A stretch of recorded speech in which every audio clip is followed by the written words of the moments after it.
Hola a todos, yo soy Manu Y yo soy Vane. y juntas creamos Yo También, un espacio donde ya no fingimos que estamos bien. Acá se habla claro de lo que duele, de lo que arde, de lo que marca y también de lo que sana.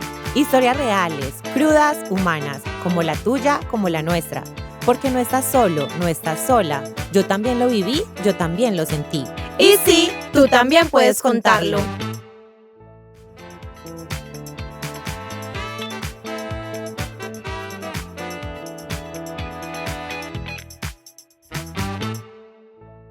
Hola a todos, bienvenidos una vez más a un nuevo episodio de Yo También, el podcast. Hola Vane, hola Eri, ¿cómo están? Hola, bien, Bien, ustedes. Las saludé antes de contarles quién es nuestra invitada el día de hoy. Ella se llama Erika Ramírez.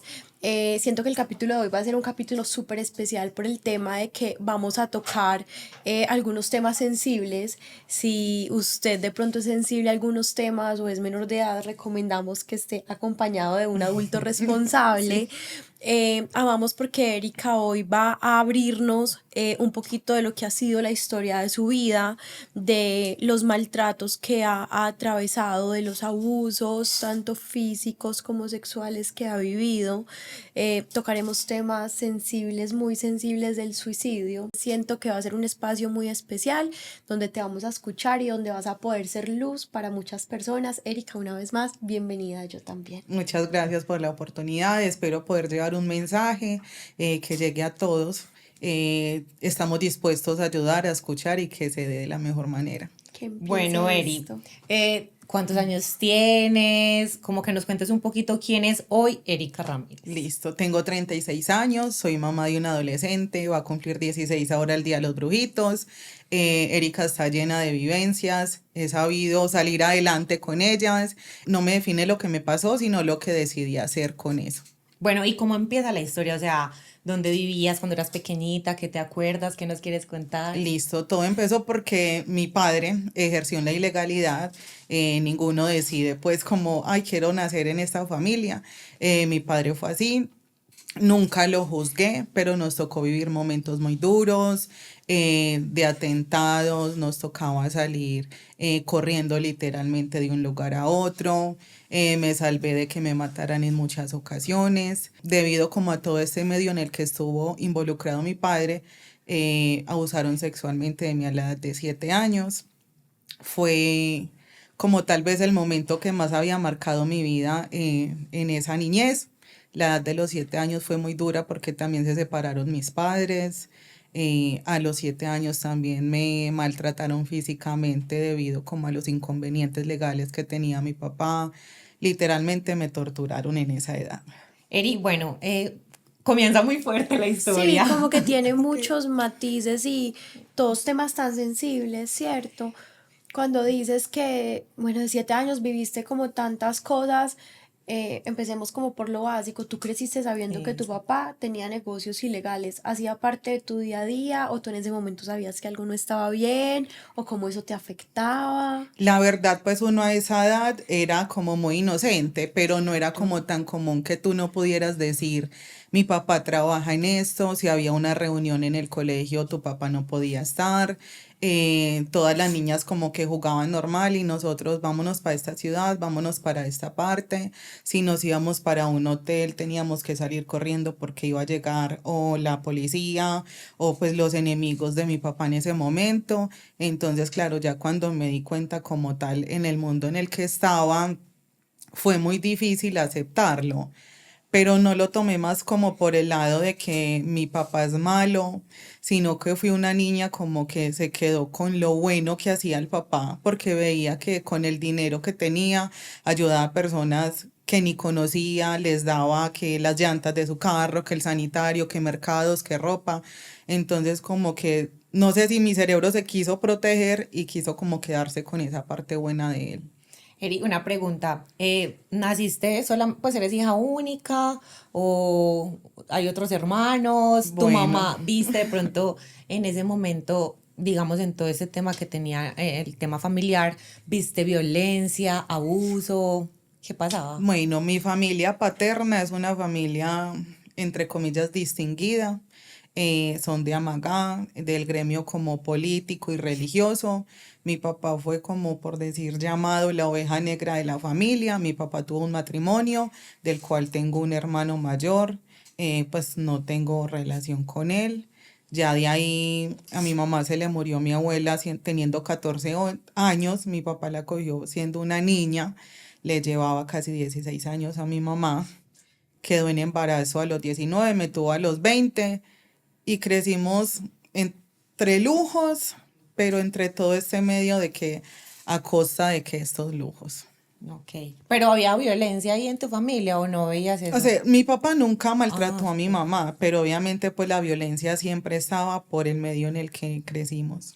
Claro que sí, sobre todo porque a veces, bueno, ahora es muy fácil, entre comillas, tú nombrar la violencia, pero siento que hace 15 años no era tan fácil porque todo se permitía, todo se justificaba y decía, "Ah, si no me deja morada, pues simplemente no me está maltratando", pero sabemos que hay muchos tipos de violencia y muchos tipos de De maltrato, ¿cierto? maltratos. Entonces por eso te preguntábamos como el papá con la mamá pues no era violento, pero contigo cómo se comportaba. Mi papá fue y hasta hoy en día lo veo como un superhéroe, que Wow, si había un problema él me salvaba, aunque sé que los problemas que habían era por lo que él hacía, pero yo como que, ay, si alguien me va a decir algo, yo tengo a mi papá. claro, el que Y está. él no era de expresar mucho como sus sentimientos, como yo te amo, pero cuando lo hacía yo en realidad sentía que mi papá me amaba. Y tenía otros actos de amor, que Sí, digamos que uno de niño quisiera de me va a salvar, voy a llamar a mi papá y él me va a defender. así lo veía. y entonces, bueno, ¿qué pasó? Que dijiste que a los 7 años hubo un abuso sexual. ¿Era alguien cercano? ¿Qué hizo tu papá? O sea, ¿te salvó? De esto no tiene conocimiento mi familia. No De hecho, puede lo estoy ser. haciendo público en este momento. Solamente lo sabía mi esposo que falleció y lo sabía otra persona. ¿Fue ¿Por alguien qué? cercano? Sí, vivía al frente de mi casa. Mi mamá inconscientemente me dijo, vaya, traiga algo. Eso fue en cuestión de minutos. Yo llegué llorando, mi mamá me decía qué le pasó y yo dije, me caí. Porque me amenazaron con denunciar a mi papá por lo que hacía. Era el hijo del mejor amigo de mi papá. Wow. Si tú dices algo, si tú le dices a tu mamá, yo denuncio a tu papá y lo metemos a la cárcel. Crecí con esto, me metía debajo de la cama cuando yo lo veía. Qué pena. Son No. temas que obviamente me costaron superar muchísimo. Tuve la oportunidad cuando le conté a esta otra persona, ya siendo grandes, me dijeron, sé dónde está, sé dónde vive, hagámosle algo. Y dije, no, Como a ejercer no tengo venganza. que acabarle la vida a nadie, no tengo que maltratar a nadie, porque creo que la vida a todos se nos devuelve y ya tendrá él algún castigo. Igual, gracias a Dios lo superé, gracias a Dios no cargué con consecuencias de enfermedades sexuales, porque es lo que más teme uno y teniendo solo 7 años. Eri, cuando tú hablas de eso y me decías que te metiste debajo de la cama, me llevó a un episodio muy duro de mi vida que ya está superado, pero pues obviamente toca las fibras del corazón. Y fue cuando yo tenía 5 años, yo también fui abusada y yo me escondía debajo de mi cama. Entonces eso me tocó como algo, porque como que en medio de uno ser un niño, una niña, yo decía como que me haga a mí, pero que no le haga a mi hermanita. Entonces como que me volví protectora y bueno, de verdad como que entiendo pues como lo que sientes y peor que no pudiste hablar y más en un entorno donde digamos que eso hubiera sido el boom del barrio, pues. Sí, todo se hubiera resuelto con muertes. Claro. Y no sé, yo siento que desde pequeña tengo una conexión con Dios que de verdad es inexplicable. Yo no soy de ir a iglesias, pero yo tengo a Dios todo el tiempo en mí, porque siempre he dicho, si me salvó desde que me mataran, desde que tenía un mes de nacida, porque desde que tenía un mes me iban a matar. Y en tantas ocasiones me salvó de la muerte. A mi casa iban los mal llamados combos del sector a sacarme porque tenían luz verde para acabar con Erika y de todas y cada una me salvaba. Entonces yo dije, tengo algo que mucha gente no tiene y necesito dar fe y testimonio de esto. Gracias, Eri, por ser vulnerable. Me quedó aquí como una cosita en el corazón escuchándolas porque el tema del abuso sexual me parece muy fuerte y siento que hay algo que no cambia a pesar de que cambien los años, porque uno dice, eso fue hace muchísimos años, pero yo siento que todavía la voz de las víctimas es apagada.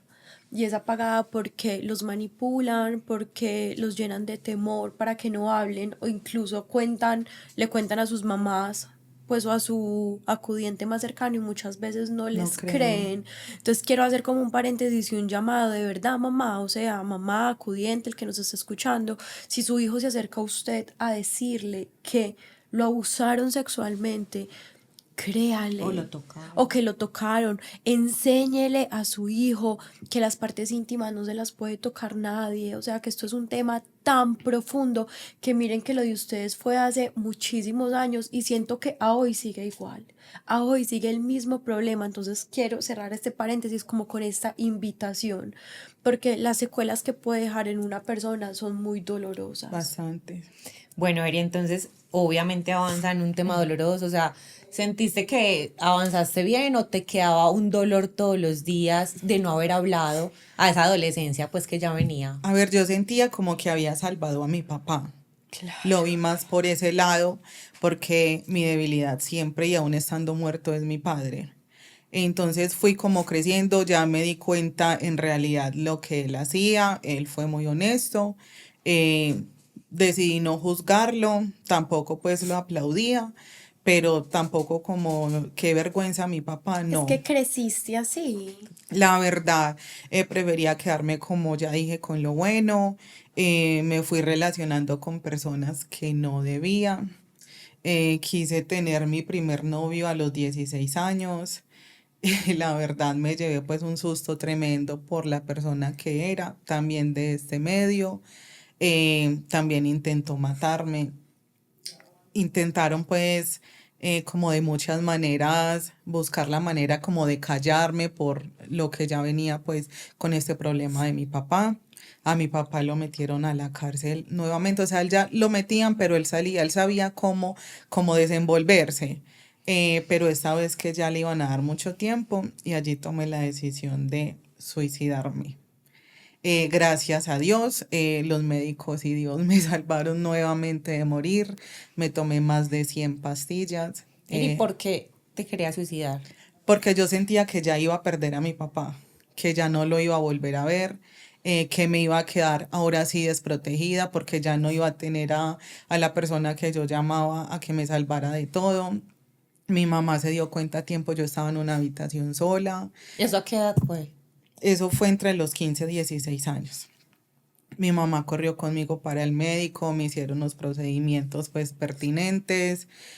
Cuando salí del procedimiento, el regaño de los doctores fue una cosa que uno no cree hasta que le pasa, porque te decían, si tú te querías morir, ¿para qué viniste al hospital? Wow, qué crueldad. Entonces ¿cierto? ya, pero no, es algo que uno Y es necesita real, escuchar. claro. O sea, yo ahí me di cuenta, sí, o sea, mi mamá fue la que me trajo y todos los días le comencé a pedir perdón a Dios.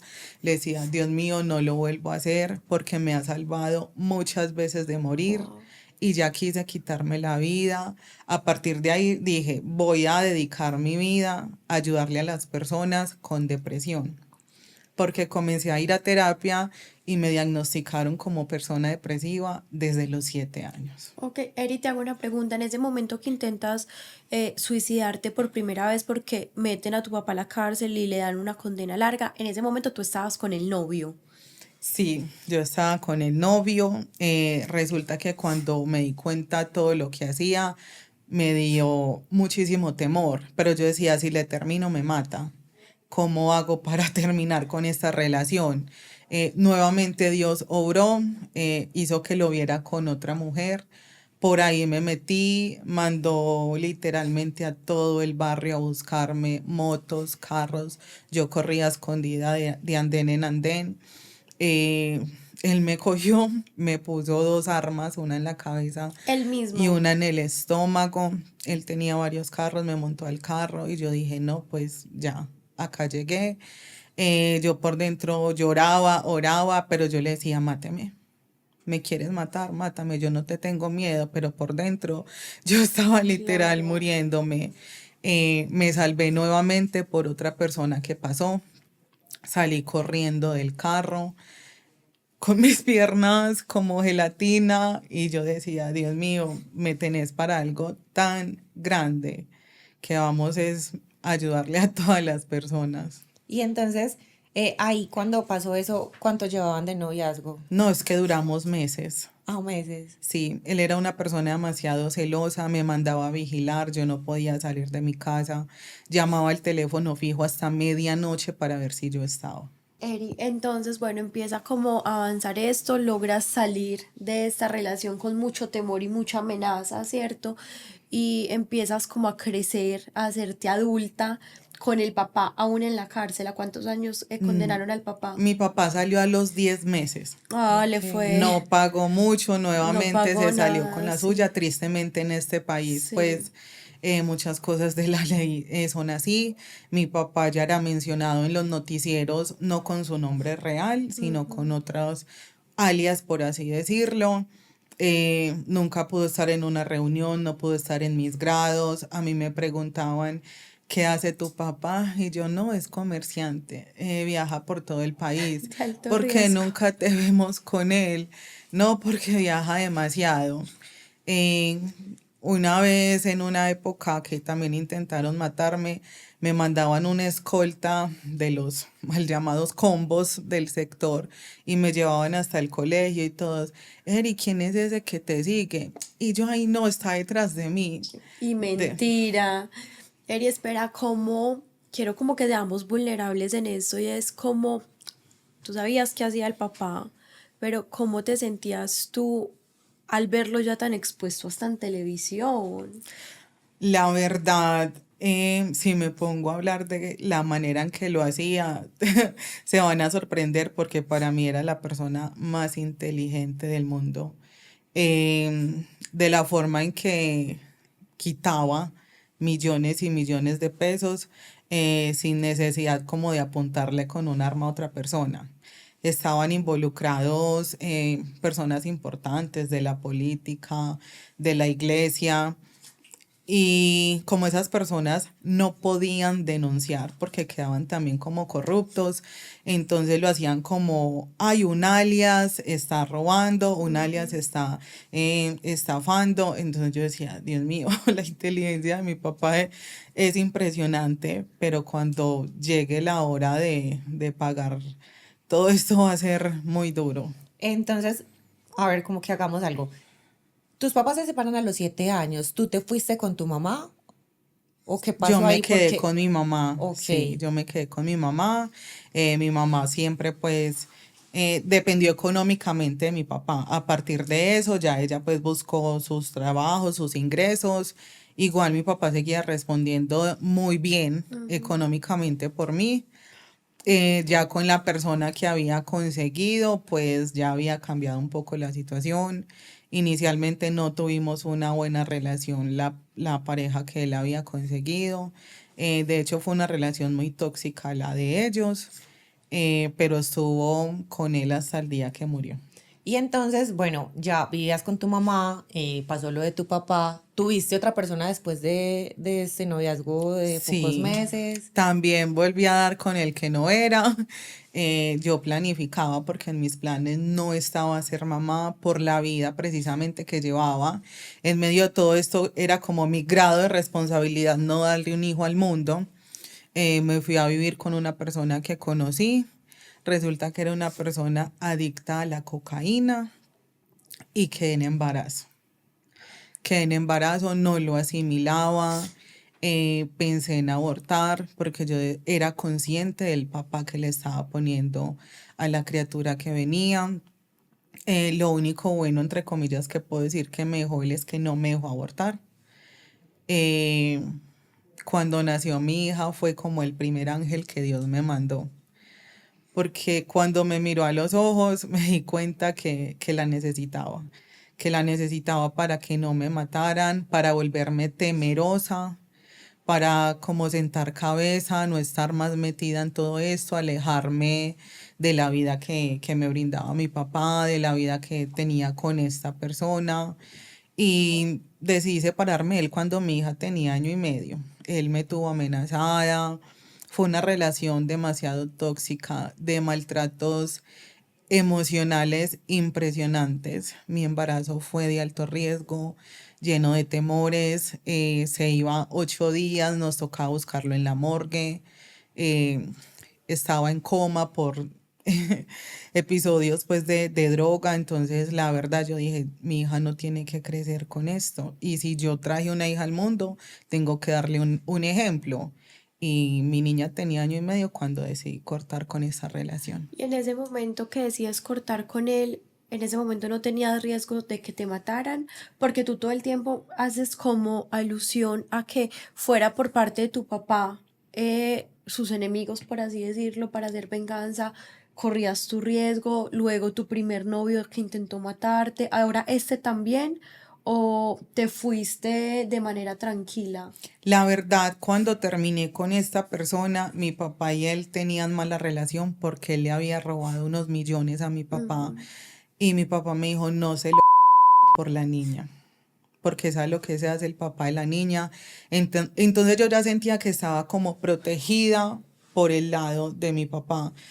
Terminé la relación y fue lo mejor que le pude brindar a mi hija. Cuando mi hija fue, entre comillas, creciendo, porque tenía 3 añitos, fue que conocí al que fue mi esposo. Y desde esa edad fui muy clara con mi hija, porque ella le decía papá. Y yo le decía, mami, él no es tu papá. Y ya cuando fue teniendo como más conciencia, le expliqué todo y ella decidió. Ella dijo, yo sé que él no es mi papá biológico, pero es la persona que me da amor, entonces para mí es mi papá. Eri, entonces digamos que sales de esta relación y bueno, ¿cómo vuelves a creer en el amor? Pues porque digamos que siempre ha sido marcada por la traición también, pues como el abuso, ¿cómo vuelves a creer en el amor y abrirle como eso tan íntimo que era tu hija, casarte? O sea, cuéntanos esa Es historia. que fue muy raro. Yo duré 2 años soltera y en esa época yo tenía pues que el cuerpazo, que era lo más bonito pues que había por allá. Entonces tengo muchas primas menores y un niño iba a la casa y hablaba, mi papá es mi superhéroe, mi papá es mi superhéroe. Y yo, Quiero conocer a mostrame ese quién es ese superhéroe. superhéroe. Y me dijo, no tengo foto, pero está un carnet. Cuando él me mostró el carnet de la Universidad Nacional, yo vi un señor cachetón. Y yo, Dios mío, yo me quiero casar con él. No. Sí, yo dije, yo quiero a Pensé su que me iba a papá. decir, vi a Brad Pitt. No, yo vi un cachetón y yo lo quiero para mí, yo quiero esos cachetes. Sí, fue súper raro. Y él me decía, pero es que él tiene mujer y no era la mamá del niño.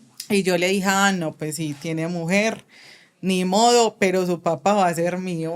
Le dije yo así. El niño seguía yendo, como a los meses me escribieron de un Facebook, yo cuando eso tenía pues Facebook, y era dizque el niño y resulta que era el papá del niño, pidiéndome favores, que no sé qué. Yo le hacía los favores, le respondía por Facebook. Resulta que el papá terminó con la mujer No, pues. y decidió que conocerme, pero no nos veíamos físicamente, sino por videollamada. Él me llevaba 16 años y el niño le decía, papá, a ti no te va a durar la relación con ella porque todos los amigos de ella son hombres, a Erika la conocen en todos los barrios, en todos los sectores, usted es muy celoso, usted... Y el papá de Messi allá metido. El niño conociendo al papá, sabiendo que era una persona difícil, como Sí. previniendo. Ajá. Sí, tal cual. Y nos metimos de cabeza y a la primera vez que nos dimos, poquito que ya nos cuadramos. Ah, Eso fue amor a primera vista. de una. Yo siento que él sacó un lado que yo no conocía y era la Erika tierna. Nadie creía, todo el mundo me decía, pero él es muy mayor. Yo tenía 23 años y él me llevaba 16. él es muy mayor para ti, ese señor tan serio, tan mala clase, que no sé qué. Y en realidad él sí era muy serio, demasiado mala clase en otras cosas. Entonces ambos como que nos sacamos un lado cursi, recursi, que ninguno conocía del otro. Wow. Y entonces en ese momento deciden salir. ¿Qué pasa? ¿Al cuánto tiempo se casan? Empezamos pues a salir, él cuando eso tenía pues un carrito, entonces manteníamos pues quedando Lidia, Que era por ahí Lidia, rumbeando cuente. porque tomábamos mucho. De hecho a mí me prohibieron el licor de por vida en el 2015, porque tomábamos demasiado licor. Entonces, no, hicimos pues que match de una, que fincas, yo me llevaba bien con los dos hijos de él adoraba a mi niña, al año y medio me propuso matrimonio, fuimos a Girardota a una misa y en la mitad de la misa se arrodilló a decirme que nos casáramos y bueno, pero yo no soy de fiestas, entonces como hagámoslo en un mes y todo el mes lloré. Todos los días durante el mes lloré. ¿Por Y mi mamá qué? me decía, madre, la están obligando. Pero ¿por qué sentías, pues No hoy después de sé, tanto tiempo sí. que La piensas que verdad por no sé. qué? Yo todos los días durante ese mes yo lloraba. O sea, porque nunca me veía ni siendo mamá, ni casándome. Entonces como que yo dije, en realidad sí merecía a esta persona, en realidad sí me podían amar por lo que soy. Entonces todo fue como de una. ¿Y qué decía el papá con todo esto? A ver, mi papá lo vio un par de ocasiones y hasta lo inauguró tumbándolo. Eso fue como No, bienvenido a la familia. espérate que yo sí quiero hacer como un paréntesis cuando tú ahora decías como que el papá era demasiado inteligente robando a él, él cuando fue a la cárcel lo condenaron por robo. A ver, por enriquecimiento ilícito, Ok. pero salió bien librado de todo y nunca, en realidad nunca le comprobaban nada. Ok. Ok, pero Sí. su forma de delinquir era robando. A ver, primero cuando no existía la internet, era de teléfono público, se citaban y perdiste, ¿cierto? Ya cuando fue llegando la internet, ya lo hacía de manera virtual, falsificaba documentos, se hacía pasar por miembros de X gremio. ¿Como extorsión hoy en Y día? no, No. y contactaba a gente poderosa, alcaldes, gobernadores, entonces les pintaba pajaritos y como si a ti te dicen yo te dejo 20 camionetas último modelo y solo me pagas el impuesto de 13 millones, a los corruptos se les abren los ojos, yo te pago los 13 millones por esas 20 camionetas, algo Como una así, estafa. sí. Ok. Entonces le dio la bienvenida a la familia, tumbándolo. Ay, no. ¿Y tú cómo Sí. reaccionaste a No, la eso? verdad a mí me dio risa porque él ya sabía, yo ya le había advertido cómo era mi papá. Entonces él, ay, tan bello el suegro. Y ya, él también me decía, él es muy mayor para usted, pero él se ve, él decía, el man se ve que es muy bien, que la quiere y la respeta. El día del matrimonio, cuando me iba a entregar, le dijo, ya sabe que si se la hace, pierde el año, pero como en son de risa, pero en realidad pues sí, sí lo avaló. Bueno, está bien. Y bueno, se fueron a vivir juntos. ¿Cómo fue avanzando eso? Bueno, ¿quién cuidaba tu niña cuando estabas dando lidia con él? A ver, él tenía dos hijos, uno más mayorcito, la otra niña también mayor que mi hija, entonces se quedaban o los tres o la Ah, ok. cuidaba mi mamá. Ya cuando nos fuimos a vivir pues todos, obviamente como en toda convivencia, habían momentos pues al ser hijastros, tanto de parte de mi hija como de ellos, que habían ciertos Roces. inconvenientes, pero siempre como que lo supimos solucionar. Éramos una familia muy disfuncional dentro de todo, pero que nos dábamos como mucho amor. Eri, una pregunta. Pues ahorita que estás hablando de todo esto, ¿viste algo en él como conductas, cosas raras o fue muy bien? A ver, la verdad para mí era como el hombre perfecto en ese momento que yo pensé que no existía.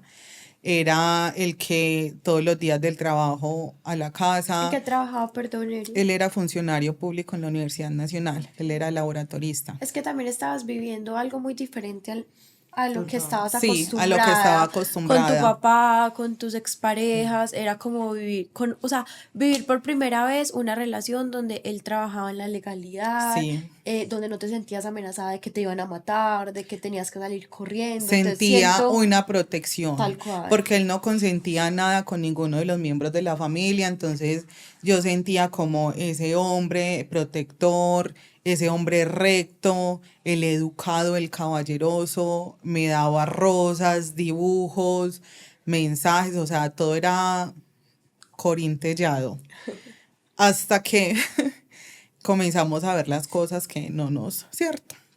Yo soy una persona con una personalidad, yo creería que muy diferente a lo convencional. Yo prefiero siempre una verdad, yo prefiero que vos me digas, me acosté con 20 personas. Y siempre él se lo hice saber. Yo le dije, si el día de mañana me vas a ser infiel, ponete un condón. Pues él se reía, éramos muy, muy, muy abiertos. Entonces comenzamos como a tener ciertos roces en ciertas cosas y yo se lo hablaba. Entonces me decía, téngame paciencia en esto, deme la oportunidad. Entonces yo, pues claro, cierto, siempre fue muy correcto. Pero resulta que a la fecha, ya cuando sucede todo esto, es que me doy cuenta que en realidad siempre la vida nos manda esas señales y las omitimos. Y tal vez si nos hubiéramos dado cuenta como a tiempo de las cosas, la historia sería diferente. ¿Qué pasó? Bueno, me fui dando cuenta como de ciertas cosas y le dije, esto y esto no Cuando sucedió. dices cosas, ¿a qué te refieres? A ver, no quiero ser como muy puntual porque es una persona pues que ya no está en el plano terrenal, Ok, pero como que varias conocidas me decían, ve, eh, me está escribiendo tal persona o así. listo. Y yo le decía, sos vos, o sea, como un... Y él me decía, no, pues cómo, te lo juro, te lo juro. Pues resulta que una vez, yo a veces trabajaba desde la casa. Se me dañó el monitor, él me llevó otro de la universidad y resulta que cuando lo prendí, lo primero que salió fue el correo de las personas que le estaban escribiendo a mis conocidas. Entonces para mí fue un baldado de agua fría impresionante. Se lo hice saber, le mostré, me dijo sí, perdón, me dejé llevar, como por la propia libertad que teníamos hasta en lo sexual. Me dejé llevar, no sé qué, y yo, bueno, todos cometemos errores, tal cosa, lo pasé, pero resulta que con los años ya me fui dando cuenta de más cosas. De mentiras, mentiras, y él me decía no, pero ya pues no en el tema de mujeres, sino en otras cosas. Y ya llegó un punto que yo le dije, pues la verdad, yo ya no confío, yo ya no sé qué es verdad y qué es mentira. Y yo creo que a partir de eso fue que se fue como deteriorando la relación. Eri, te pregunto, en todas estas vivencias difíciles que habías tenido como en la medida que crecías y hacías adulta y ahora en esta relación, ¿tuviste algún otro episodio de la depresión? ¿Seguías en terapia? ¿O cómo era este proceso emocional tuyo? La verdad siempre fue de altos y bajos, porque podía estar súper bien un tiempo y habían episodios en la noche que se me ve o escuchaba en la televisión. Yo no soy de ver televisión, pero escuchaba, abusaron de algo o veía en las redes Se te y de una activaba. se me iba El como detonante. todo. Con la muerte de mi papá fue algo impresionante. Yo pensé que yo me iba a morir. Y más porque todo el mundo preguntaba, ¿quién lo mató? ¿Quién lo mató? Y murió fue de muerte natural. En contra, pues, como de todo lo que se esperaba, a mi papá le tocaron bombas, atentados de armas de también cortopunzantes, pues de todo. Entonces, la gente dijo, no, pues lo mataron. En Claro. realidad no murió Era como así. lo que se veía Lo que se venir esperaba. Sí, dentro de y lo que la murió gente como él le supone. daba miedo, a él le daba mucho miedo la soledad. Y así murió. Entonces yo como que a veces tenía estos episodios y mi esposo me protegía. Él me decía, lleva una voz, la gente te escucha, usted sabe cómo tratar a las personas y a partir de eso fue que creé una página de manera anónima para ayudar a las personas con depresión. Bueno, ¿cómo nació eso? O sea, tenías altos y bajos, pero dijiste, listo, voy a ayudar. ¿Y qué hacías en esa página? A ver, yo ponía todos los días como historias para que la gente interactuara. Algunos solo contestaban como hola, ¿tiene algún costo? Entonces yo le decía, no, solo te escucho, haz de cuenta que es una línea de emergencia. Les hacía saber que era mujer y les daba como parte de mi testimonio para que se sintieran en confianza con personas de España, de Argentina y otros países. Y la verdad fue tan satisfactorio como saber que le estabas ayudando a esas personas que te decían, Erika, gracias, me salvaste el día, me salvaste la vida, estaba en esto. Entonces yo dije, en realidad para esto fue que Dios me salvó de cada una de las veces. Claro, contando tu testimonio y ¿cómo se llamaba la página, Erika? Se llamaba No Más Depresión. No más depresión. ¿Y todavía estás medicada con lo de la depresión? A ver, yo opté por no medicarme porque supe tratarlo haciendo meditación y oración. Porque resulta que habían medicamentos tan fuertes que pues el sistema como que me los rechazaba y yo ya actuaba como una persona drogadicta. Y yo nunca pues en la vida he consumido drogas, entonces yo sentir que no tenía el control de mi cuerpo, yo decía, yo nunca voy a tomar este medicamento. En las citas me decían, no, es mientras el organismo como que se acostumbra y yo dije, no, yo tengo que aprender a controlar mi mente. Entonces cuando yo sentía que comenzaba ya como que a temblar, que iba a entrar en una crisis, me sentaba, prendía unas velas, yo tenía un lugar en mi casa con un tapete, a ver, yo creo en Dios, pero creo en todo lo que me dé energías y fuerza. Yo tenía Buda, yo tenía de todas las imágenes, entonces meditaba y oraba a la vez. Y esto sí fue lo que me ha servido hasta el día de hoy. Ok. Bueno, ¿cuánto llevabas con esta persona, pues con tu esposo, hasta el momento que pasaron estas cosas y qué más pasó de ahí en adelante? A ver, nosotros nos casamos en el 2015. Cuando yo me di cuenta pues como de tantas cosas, llevábamos 3 años de casados. Entonces veníamos que muy bien un tiempo, luego llegaba como otra vez, como no, es esto, yo sé que estás como mintiéndome en unas cosas y él no, no, no, se las hacía saber nuevamente, entonces si no era paciencia por un lado, era paciencia por el otro. Cuando yo le hacía como saber la situación, me decía, pero es que estamos casados, dijimos que hasta que la muerte nos separe.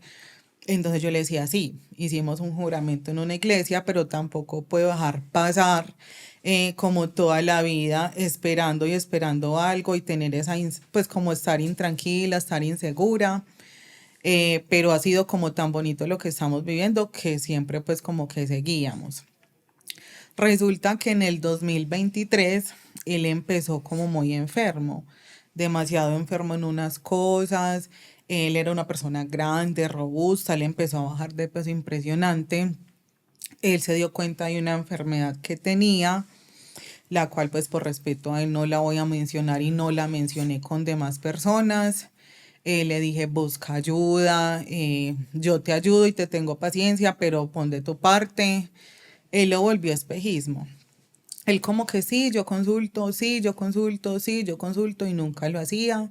Pues obviamente la enfermedad avanzó y debido a esto se fue deteriorando otros temas de salud. Pasó algo muy raro y es que yo no soy de ir donde esas personas que leen cartas y eso. Y la vida, porque sí, me hizo como llegar a un lugar de esos con otra persona. Simplemente la acompañé. Esa persona, ay no, esta señora me dijo todo, me salió al derecho y al revés. A la señora la fueron recomendando porque la señora no cobraba. La señora decía, dame los cigarrillos. Entonces era muy creíble y todo lo que le decía a la gente pasaba.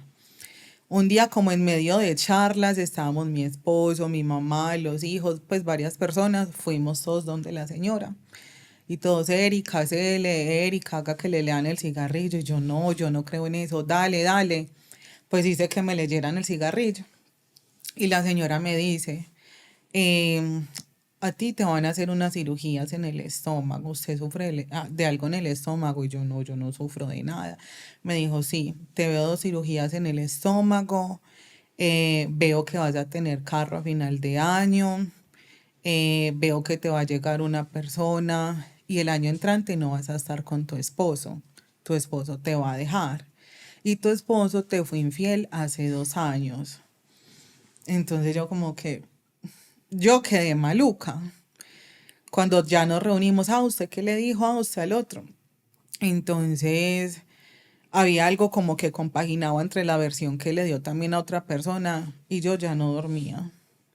Por Y yo, pensar en eso. sí, yo quedé maluca y yo, no, yo para qué fui y él, no, yo te juro que yo no te fui infiel. O sea, y yo le creía y yo normal. Cuando, bueno, empecé como enferma, fui al médico, la primera cirugía en el abdomen y yo, raro. Vendí la moto, me metí a un carro y yo, el carro, cuando ya al año entrante, o sea, el 2024, no, quedaste mal operada, te tenemos que hacer otra cirugía en el abdomen, la segunda cirugía que me mencionó la señora. Entonces yo dije, todo se ha dado menos lo de la infidelidad. Ahí es donde yo opto, entonces, qué creo y qué no creo. Yo le decía, venga, sea honesto, dígame, y él no, te lo juro que no, pues cómo, no sé qué. Y ya a partir de ahí como que todo se fue abajo, la verdad. Yo empecé como que el que busca encuentra y empecé a buscar y encontré cosas que no me gustaron. Entonces ya la relación definitivamente se acabó. Pero como él ya venía con el tema de salud tan deteriorada, yo le dije, como pareja no voy a estar, pues como mujer ya no estoy, pero como compañera te voy a acompañar en todo este procedimiento. Resulta que su enfermedad le afectó ya la salud mental, entonces ya no era solo un paciente que iba a un médico por su enfermedad física, sino ya por una enfermedad psiquiátrica. A partir de ahí fue literalmente un calvario la vida para mi hija y para mí. Cuando dices que empezó a afectar su salud psiquiátrica, ¿él asistía al psiquiatra? Sí, Iba al de hecho, psiquiatra. comenzamos como en terapia con psicólogos los tres. Ajá. ¿Por qué mi hija? Porque ella ya se veía afectada por la convivencia, ya era un entorno demasiado nocivo. eh, no me maltrataba en ese momento físicamente, pero sí de manera verbal y todo lo que me decía, o sea, me taladraba impresionante, pero yo siempre era como consciente de que este no es mi esposo, es una persona que tiene una condición mental, no tengo por qué juzgarlo y por eso lo estoy ayudando.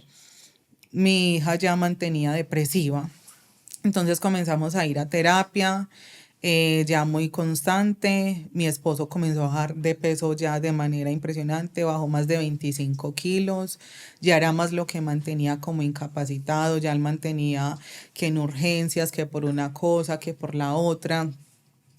Ya yo dormía en la sala o dormía con mi hija y como ya sufría de un trastorno de bipolaridad, era demasiado complejo lidiar con la persona que fue la más tierna del mundo y tratar de entender a esa persona que me hablaba como si fuera un monstruo, como si estuviera poseída.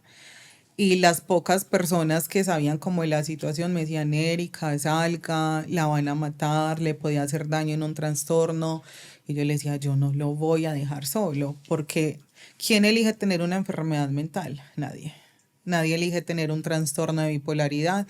Yo voy a estar con él o hasta que lo curen o hasta que se acabe. Y así pasó. Y bueno, entonces, él, pero nunca estuvo internado en una clínica, A ver. siempre estuvieron juntos ahí en la misma casa. Sí, yo nunca pues me fui de la casa, simplemente ya no convivíamos ni en la habitación ni nada. Yo comencé nuevamente con problemas de salud y me tenían que volver a hacer pues la cirugía en el abdomen y también en la pierna. Pues me había salido a trabajar allá en la Universidad Nacional, que fue mi sueño desde que lo conocí a él. Y resulta que yo iba para una resonancia cuando me suena el celular y me dicen, Erika, es de acá de la Universidad Nacional. Allá dentro de la institución queda la EPS de nosotros. es que el señor Weimar tuvo una crisis, estalló en el salón, en el laboratorio, está acá en psicología para que venga por favor. Y yo le dije, ¿le puedo llamar a alguno de los hijos? No puedo perder una resonancia, es una cita que necesito urgente, es súper caro el copago. No, que tiene que ser la esposa, que tiene que ser la esposa. Pues salí corriendo para allá y lo remitieron para el Hospital Mental de Bello. La verdad es impactante ese lugar. Es impresionante, desde que entras la energía es pesada, escuchar las personas gritando, o sea, desde que llegamos se sentía la energía maluca. Trataron a mi esposo, dos psiquiatras, un hombre y una mujer, le preguntaban que él por qué estaba así, y él decía, es que yo me quiero matar, yo lo quiero hacer. Le decían, ¿por qué? Usted está joven todavía, le falta mucho por vivir. Dinos algo bueno que tú tengas. Y él decía, ella. Y él no, di algo que tú tengas bueno. Ella es ella, dinos algo bueno que tú tengas. No, lo único bueno que yo tengo en mi vida es mi esposa. Y si ella me deja, yo me mato.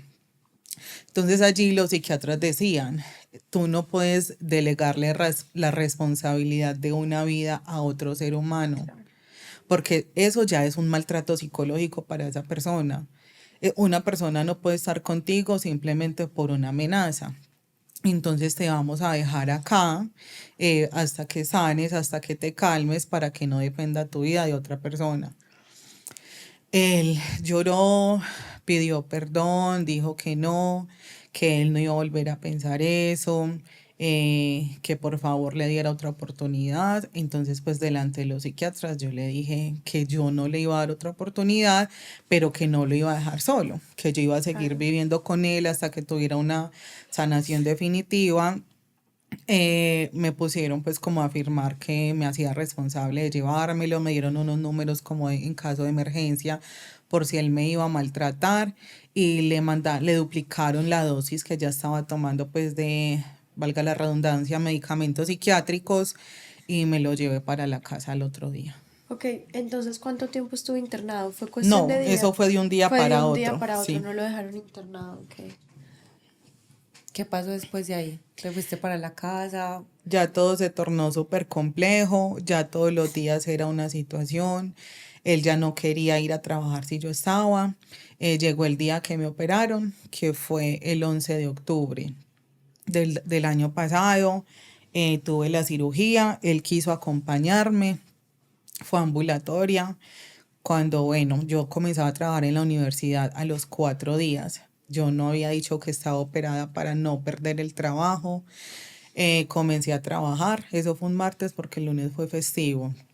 Yo comencé a trabajar y resulta que en el horario del desayuno ya mi esposo comenzaba a escribirme, ya trastornado, decía que ya estaba con los amantes, o sea, ese grado ya en el que estaba ya me daba muchísimo miedo. Las compañeras de la oficina me decían, ay, pasó su esposo, ay, su esposo la está mirando por la ventana. Entonces era una situación bastante compleja. A la hora del almuerzo yo salía, él me decía, tenés que almorzar conmigo, ya te vas a ver con alguien. Yo le decía, busque ayuda, por favor, aumente la ayuda, usted necesita demasiada ayuda, sus hijos ya saben esto. Y él me decía que no quería que nadie supiera, que por favor, que a él le daba pena. Pero yo le decía, pena, ¿por qué? Es de valiente reconocer que necesitamos ayuda psicológica. Y es lo que hoy en día mucha gente no asume. Claro. Las personas dicen, no, yo no estoy loco, yo no necesito un psicólogo, y no es de locos, es de valientes. Claro. Eri, te hago una pregunta. ¿Cómo diferenciabas tú que de verdad era algo psiquiátrico cuando decías que estaba loco, o simplemente era como un ataque de celos, como de perseguirte, como de ser celoso, como de ver dónde estabas, con quién estabas, porque hay hombres que realmente son celosos y por eso no se tienen que medicar, ¿cierto? Porque en realidad él siempre fue un caballero. O sea, él cuando sentía celos de alguien, él me lo hacía saber, pero siempre fue muy respetuoso, o sea, jamás me faltó al respeto, entonces yo sabía que no era esa persona. Ok. Así se tornó esta semana. Ya al viernes 18 de octubre, él ya estaba en un nivel impresionante, ya estaba demasiado avanzado. A la hora del almuerzo me dijo que si nos podíamos reunir en la banquita. Yo llegué al lugar y él sacó los anillos de matrimonio, cosa que no sabía que él lo tenía en su poder. Y él lloraba y él lloraba. Y yo le decía, ¿usted qué tiene? ¿Usted qué tiene? ¿Usted está raro? Vamos donde la psicóloga. Y me decía, no, yo quiero que te cases conmigo otra vez. Y yo le contesté, no, yo no me voy a casar contigo porque no vas a cambiar y necesitas mucha ayuda que no has querido aceptar. Me dijo, ¿te puedo pedir un favor? Y yo, que me das algo de tomar. Y él tenía la boca reseca, o sea, él estaba demasiado raro. Fuimos, se tomó algo, me estaba escribiendo y llamando a mi mamá que la niña estaba maluca, hablé con ella y me decía, mami, yo siento el estómago vacío, yo siento que me quitaron todo por dentro. Le dije, vamos a urgencias. Me dijo, no, es que no es de un dolor, no es de enfermedad. Yo me siento rara más, yo siento que por dentro estoy coca. Entonces yo le dije, mami, ¿Cuántos yo, años tenía, perdón, la hija en ese 14. momento? Sí, ya tenía un entendimiento muy... Mi hija cumplía los 15 al 31 de ese mes, al Ok. 31 de Eri, octubre. pero quiero preguntarte algo que se me viene a la cabeza y es, o sea, ¿cómo podías dormir tranquila con una persona que estaba ahí? No O sea, ¿qué pasaba dormíamos, también al interior? ¿Había maltrato? O sea, ¿qué pasaba? no se dormía porque o yo dormía en la sala o en la habitación con la niña y él toda la noche hacía ruidos porque él ya de miedo de su enfermedad tampoco dormía. Él no le oxigenaba el cerebro y se quedaba hasta 40 segundos sin respirar. Él dependía de una máscara de oxígeno que nunca le llegó. Entonces, ese tiempo no fue vida para nadie. Él ya a veces intentaba cogerme a la fuerza, diciéndome que si yo no era de él, no era de nadie. Pero cuando volvía a ese ser humano, a la realidad, me decía, por favor, perdóname, tú sabes que yo nunca te voy a hacer daño, yo se la amo demasiado y yo sabía que él a mí no me iba a hacer daño hasta ese momento. Entonces yo le dije a mi hija, ¿esperas que salgo a las 4 o nos vamos para urgencias? Me dijo, no, mi mamita me va a dar una aromática. Cuando salimos a las 4, tenía el WhatsApp lleno de mensajes de mi esposo, con canciones, con charlas, con cosas malucas. Entonces yo le seguía como la corriente en el WhatsApp. Lo recogí para irnos a la casa. Cuando llegamos, mi mamá me subió la niña, me decía, mami, me siento demasiado rara. Yo siento que me falta todo en el estómago. Me dieron una aromática de manzanilla. Le dije, entonces recuéstate un ratico. Ella se hizo en su habitación, yo me hice en la mía, mi esposo se quedó en la sala, me desacaloré, arrimé a la sala y le dije, ¿quieres que ahorita salgamos a comer algo? Yo te invito a un pastel de pollo. Y me dijo, bueno, pero con una actitud demasiado rara, demasiado. Yo me metí a bañar, cuando salí me vestí, la tienda queda a un par de casas, entonces le dije a la niña, voy a ir a comprar un chicle, cuando yo venga están listas. Entonces él dijo, espérame que yo también me voy a duchar. Él se metió a duchar, fui a la tienda, comencé a tocar el timbre, la niña bajó y él nada que salía, y él nada, y él nada. Y yo le dije, mami, ¿y el papá? Me dijo, es que mi papá está borracho. Y yo, ¿cómo así que tu papá está borracho? ¿En qué momento ¿Cuándo? pasó? Me ¿Cuándo? dijo, mami, es que él se está tomando todo lo del bar. Nosotros teníamos una licorera pues con variedad Ajá. de productos, entre ellos un ron de coca. Entonces yo pensé, ¿será que se tomó eso? Y yo, no, imposible, porque eso con un trago pues ya, y nada que bajaba y tocábamos el timbre. Cuando él bajó, literalmente se iba para los lados. O sea, él se tambaleaba, él estaba rojo y mi reacción fue como de enojo en ese momento. Le dije, ¿usted por qué está así? ¿En qué momento te emborrachaste? Sí, o sea, fui a la tienda y Sí, fue volví y ya estás... impresionante. Yo Pues le sí. dije, yo no voy a salir con vos a ninguna parte. Cuando me comenzó a apretar, impresionante. Y me abrazaba y me decía, vamos. Y yo le dije, me estás haciendo daño, me estás lastimando la cirugía. Me dijo, vamos, vamos. Y literalmente me arrastró por toda la cuadra. Le dije, por favor, me estás maltratando, respeta a la niña, mira que la niña nos está viendo. Me decía, no me importa, no me importa, abráceme. Y yo le decía, no te da pena, mira el show que estamos haciendo, vámonos para la casa, vamos, que no. Perdón, ¿qué hacía tu hija ahí? Mi hija era detrás mirándonos. Cuando llegamos a la esquina, es una principal, por ahí pasan unos buses pues muy rápidos y él nos cogió y cuando venía un bus, literalmente nos aventó. Yo no soy sino grande, yo no tengo fuerza física, yo no sé de dónde la saqué y yo los cogí a los dos y nos devolvimos en el aire y nos fuimos hacia atrás. Dios mío, yo dije, otra vez me salvaste, salvaste a mi hija, salvaste a mi esposo y mi reacción fue de enojo. Yo le empecé a gritar, nos querían matar, nos ibas a matar, ¿por qué nos vas a hacer esto? Entonces mátate vos, ¿qué te pasa? Mi reacción en ese Claro, momento. por Pues total. intentar. Le dije, nos vamos para la casa. No, volvió y nos cogió y nos pasó a las dos la principal. Llegamos al lugar que pues que era como a 1:30. Pidió pastel y él comía impresionante. O sea, él estaba Era demasiado raro. Sí, irreconocible. era otra persona. Y yo lo miraba y yo le decía, usted me da tanto miedo. Y yo, vamos a algún lugar. No, no. Cuando es que coman perro, y yo le decía, ¿cómo así que coman perro? Sí, yo quiero que se coman un perro también. Y yo, pero me dijiste que no tenías dinero. Y me dijo, no, comas en un perro. Pidió 3 perros, literalmente nos hizo comer eso a la carrera. Y yo le dije, yo me quiero ir para la casa, yo estoy incómoda. Nuevamente a la subida fue igual. Me cogía, me abrazaba, le dije, por favor, me estás maltratando, no lo hagas.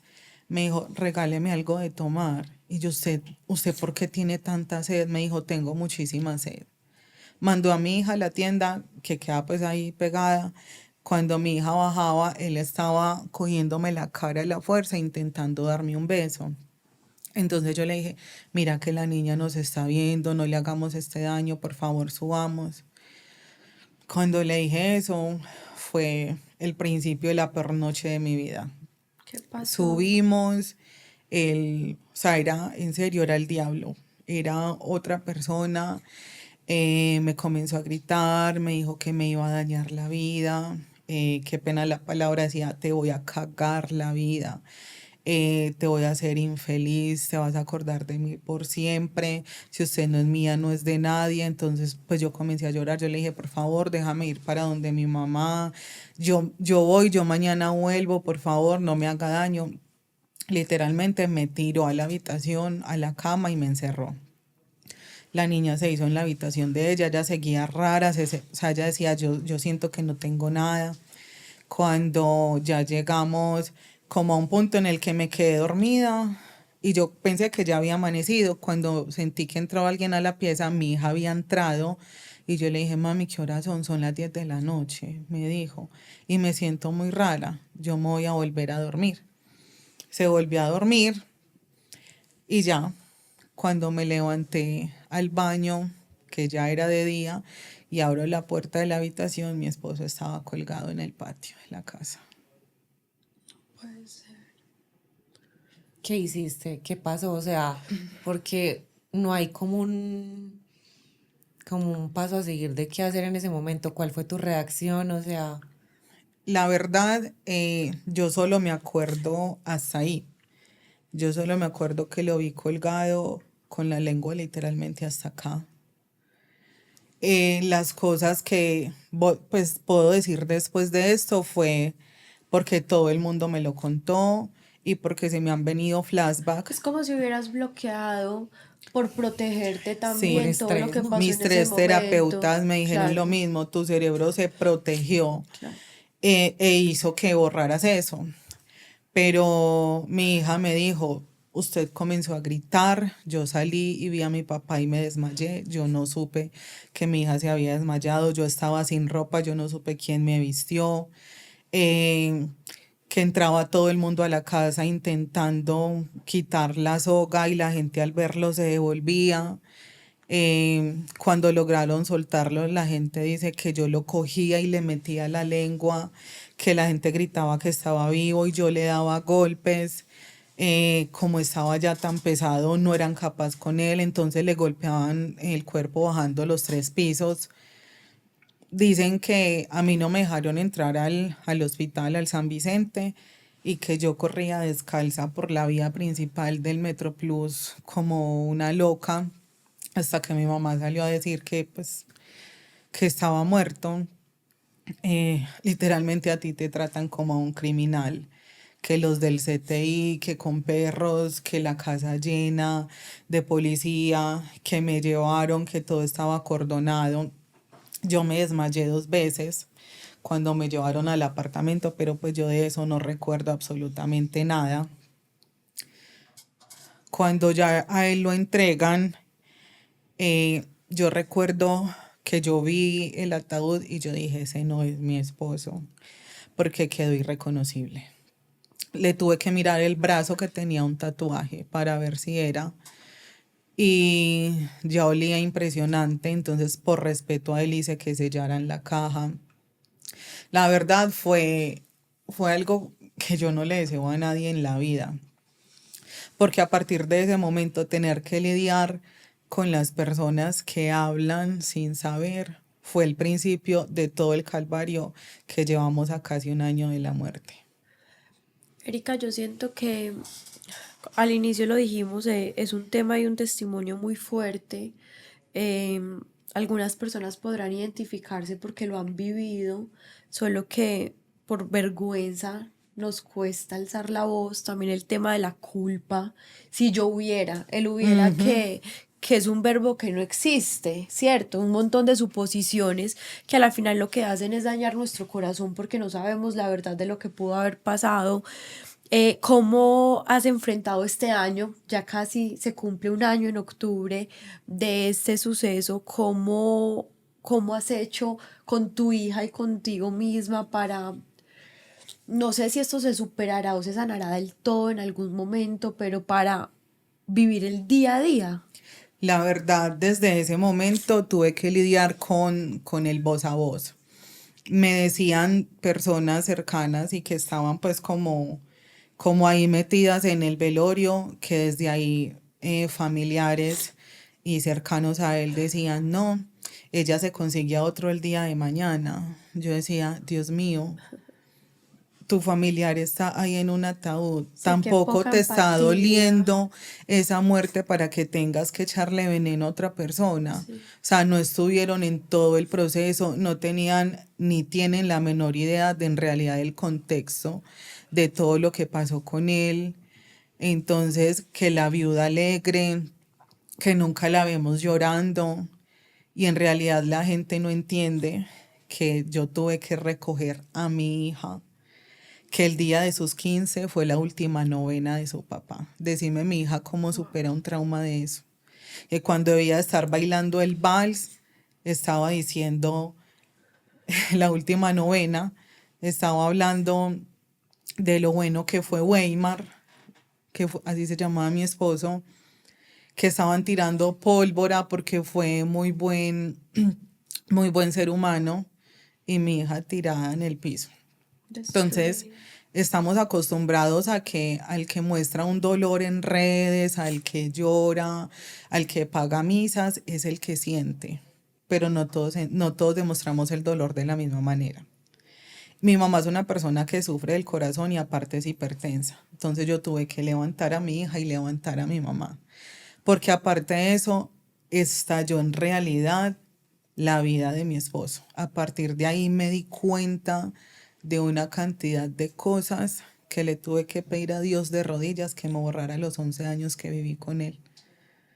En medio de mi dolor, sola, le lloré y le supliqué que eliminara recuerdos de 11 años, los más significativos, Sí. para bien o para mal, que no me hiciera como, ay, extraño esto o ay, ¿por qué me hizo esto?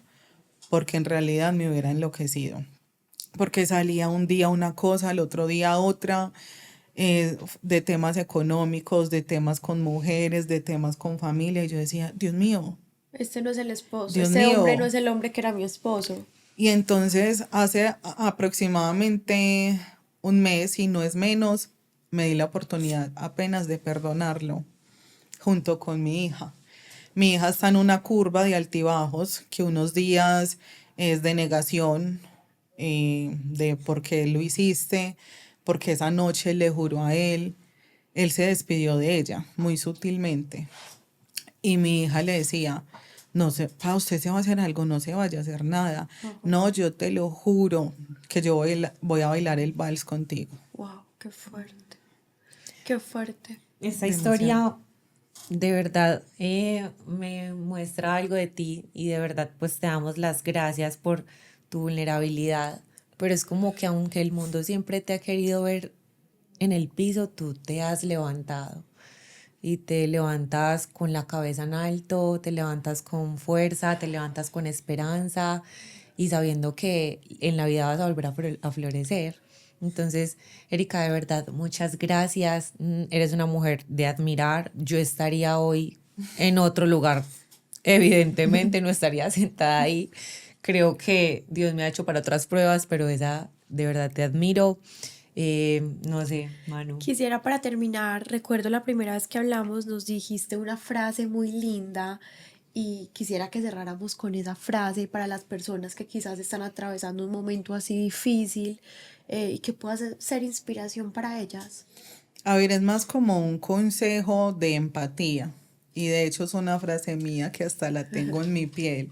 Si supieran las historias de vida que hay detrás de cada sonrisa, su valor sería diferente. Los que se suicidan no son los que están tirados en una cama a veces, depresivos, que no se han bañado durante varios días, sino el alma de la fiesta, Ajá. el que da el consejo, el que te levanta. Entonces, que estemos pendientes y que seamos grupo de apoyo para esas personas. Así es. Muchas gracias. Esto fue Yo También, el podcast. Chao, que estén bien.